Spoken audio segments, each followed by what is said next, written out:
नमस्कार, आपका स्वागत है खबर महाराष्ट्र में। राज्य की प्रगति और जनता की सुविधाओं से जुड़ी कुछ महत्वपूर्ण खबरें लेकर हम आए हैं।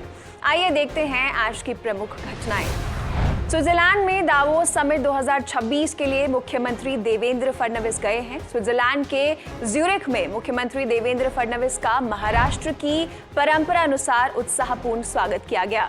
मुख्यमंत्री फडणवीस की प्रमुख उपस्थिति में बृहन महाराष्ट्र मंडल स्विट्जरलैंड की ओर से महाराष्ट्र की संस्कृति और परंपरा को दर्शाने वाले विविध सांस्कृतिक कार्यक्रम प्रस्तुत किए गए। वहां के भारतीय नागरिकों ने पारंपरिक त्योहार, मराठी गीत, लोक नृत्य और समृद्ध संस्कृति का भव्य प्रदर्शन कर अपनी आत्मीयता व्यक्त की।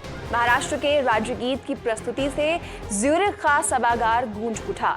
महाराष्ट्र का नेतृत्व करने वाले मुख्यमंत्री देवेंद्र फडणवीस का गर्व और आत्मीयता के साथ स्वागत करते हुए महाराष्ट्र गौरव को वैश्विक स्तर पर उजागर किया गया। मुख्यमंत्री ने इस कार्यक्रम को संबोधित भी किया। उन्होंने उपस्थित मराठी समुदाय का हृदय से आभार व्यक्त किया और वैश्विक मंच पर मराठी एकता, संस्कृति और महाराष्ट्र के विकास का प्रेरणादायी संदेश दिया। पहिली सब नॅशनल $1 ट्रिलियन इकॉनॉमी भारतातली आपला महाराष्ट्रच असेल आणि पुढच्या 3 ते 4 वर्षामध्ये हे करून दाखवण्याचा प्रयत्न आम्हाला सगळ्यांना करायचा आहे। FDI मध्ये नंबर 1 आहे, महाराष्ट्र स्टार्टअप मध्ये नंबर 1 आहे। महाराष्ट्र आपण जर विचार केला तर एक्सपोर्ट मध्ये आज पहिल्या क्रमांकावर आहे। मुख्यमंत्री देवेंद्र फडणवीस ने दावोस में आयोजित विश्व आर्थिक मंचांतर्गत क्रॉसरेल इंटरनेशनल के मुख्य अधिकारी पॉल डायसन से मुलाकात की। इस बैठक में वैश्विक औद्योगिक परिवर्तन, रेलवे विकास और सतत नवाचारों पर सार्थक चर्चा हुई। वर्ल्ड इकोनॉमिक फोरम के अवसर पर हुई इस बातचीत में तकनीक, पायाभूत ढांचा और शहरी विकास के क्षेत्र में सहयोग की संभावनाओं की समीक्षा की गई। इसमें विशेष रूप से मुंबई मेट्रो जैसे प्रोजेक्ट्स के लिए ज्ञान साझेदारी और क्षमता निर्माण पर जोर दिया गया। भारत में उद्योग और निवेश के क्षेत्र के लिए महाराष्ट्र ही गेटवे ऑफ इंडिया है। ये मुख्यमंत्री देवेंद्र फडणवीस के वक्तव्य को सच साबित करते हुए 14,50,000 करोड़ रुपए के निवेश समझौते दावोस में किए गए। इस निवेश के साथ ही राज्य में 15 लाख रोजगार अवसर उत्पन्न होने वाले हैं। महाराष्ट्र सरकार के उद्योग, निवेश और सेवा विभाग के माध्यम से इस वर्ष विभिन्न विभागों और कई क्षेत्रों के उद्योग प्रतिनिधियों की उपस्थिति में इन समझौता ज्ञापनों पर हस्ताक्षर किए गए। हरित ऊर्जा, फूड प्रोसेसिंग, स्टील निर्माण, IT, ITS, data centre, EV, automobile, ship building, digital infra जैसे क्षेत्रों में ये निवेश मुंबई के साथ रत्नागिरी, पालघर, गढ़चिरौली और अहिल्यानगर तक पहुंचेगा, जिससे इन क्षेत्रों में उद्योग वृद्धि और बड़े पैमाने पर रोजगार को गति मिलेगी।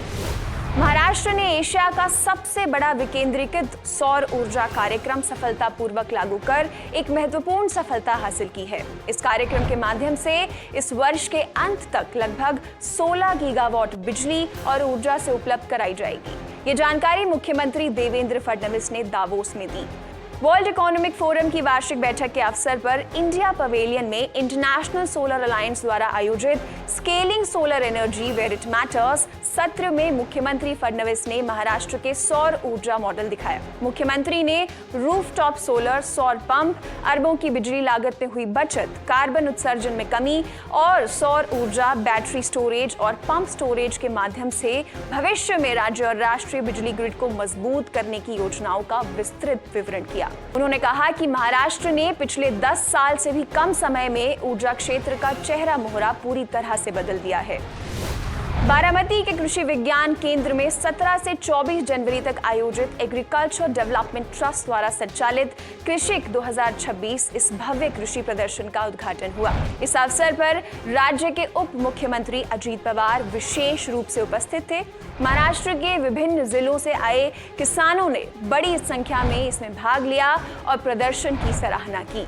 इस प्रदर्शनी में खेती से जुड़े अत्याधुनिक और नई तकनीकों की विस्तृत जानकारी दी गई है। उप मुख्यमंत्री अजीत पवार ने पूरे प्रात्यक्षिक आधारित कृषि प्रदर्शन का अत्यंत बारीकी से निरीक्षण किया और वहां प्रदर्शित हर आधुनिक तकनीक की जानकारी विस्तार से प्राप्त की। इसी के साथ यही रुकते हैं। नमस्कार।